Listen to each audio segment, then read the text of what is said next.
it's not usual that you get a good example from a Stalinist country, and maybe they have exaggerated. They have.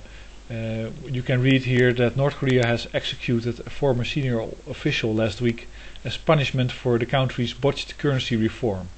In November, North Korea has redenominated its currency as part of an effort to lower inflation and reassert control over the country's nation's market economy.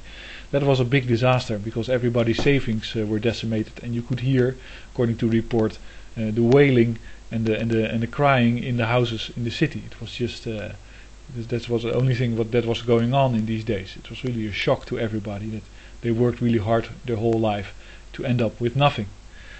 So what they did is they executed the guy.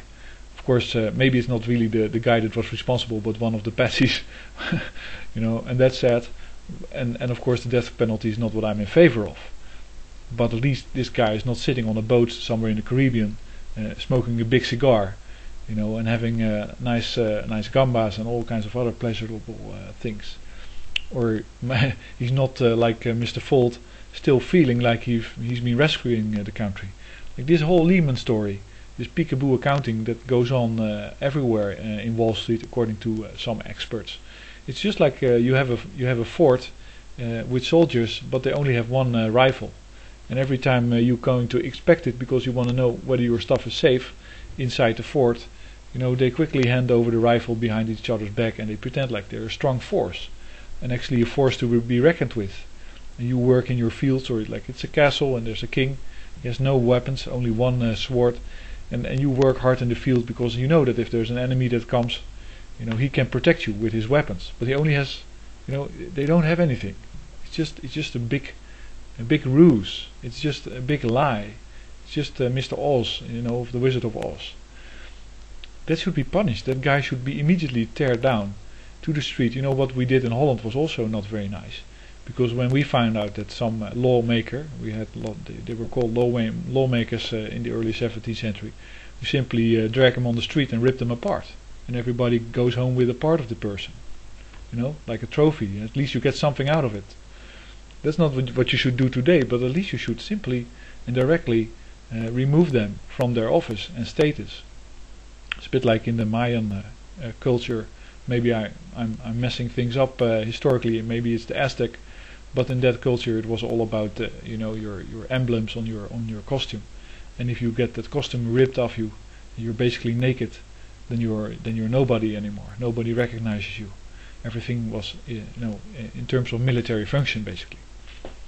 Do that, and then you see Michael Moore in front of this spire in Washington, talking about the problems with politicians, and that they're all these lobbyists are on top of them. You got nine lobbyists, healthcare lobbyists for each politician, and it's such a problem, and you need $1 million to pay for your own lobbyist in order to get to them. I don't think so.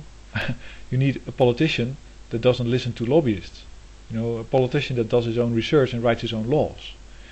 And I guess that's the big problem. It's like the system has, just like when you're on a high sugar diet, if you go off it, you might faint, and you might not function well. Politics is completely habituated to getting the laws written by the lobbyists and repeating the talking points in order to get the massive funds that they need, because they're all competing with other politicians that do exactly the same. And if you take away the lobbyists, they suddenly don't have the brains anymore. They don't have the mind anymore to make laws.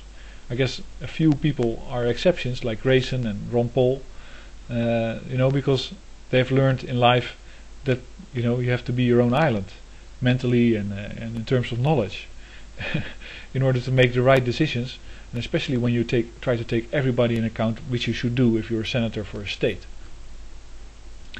So Michael Moore is wrong if he says, he's right if he says we have to have money out of politics, not 100%, but I think simply, all these donations, just cancel them. These people have a salary, they have the honor, and they should make up their own mind about what they do and what they don't do. And they should look not at the bottom line, the money bottom line, because that's all run by bankers that will be bankrupt anyway in the future. But and that's a matter of a day.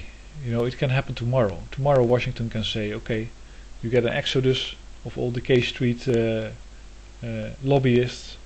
Nobody attends these parties anymore in these houses. Everybody in Washington now is buried in books and papers and reading all the stuff that they need to read to know what everybody is thinking, and to know what the effects of policy is. Suddenly they have to make up their mind, they have to be super intelligent, and then you find out that these older politicians also absolutely cannot function, they cannot handle it. You get younger ones that can make policy. But I don't expect, and it's really possible because these politicians have plenty of money already, they can just start doing that. And all of a sudden, that would be a shock. It's there, they have a choice, it's their prerogative to do that. And if they don't, Michael Moore says, well, we should really rise up. Yes, you should basically go into these offices, strip these people of the responsibility, make it impossible for them to function. What I think, I'm not about harming people or committing crimes, but you can do exactly what they are doing in Thailand and what they are doing in Greece and what they are doing in these other countries, because you want it to stop. Basically, that's what I would think. In Holland it's kind of alright, but in America it's hell, in my opinion. I was thinking of something and now I forgot it. But yeah, just take action. There's nothing wrong. Oh yeah, what I wanted to say is that everybody's still delivering stuff to these bankers and making their life comfortable. But you know that the money that you're paying with and that you're giving to them, or you get from them, that's the poison of society at the moment. The money, the dollar, is the poison. It's destroying everything. So you should try to make direct deals with people. Try to barter more. Try to make sure that you can cut away the bottom line, and try to find that chain of production and consumption that keeps you alive, and try to go all the way back to try to make a circle out of it. This sounds a little bit vague, but that's the bartering thing. You have to go past them, beyond them, write letters of credit to each other. You can do that privately, and of course it's all on the basis of trust, and that's only a good thing, because you only want relationships with entities and people you trust. You don't really want relationships with banks that you basically cannot trust anymore.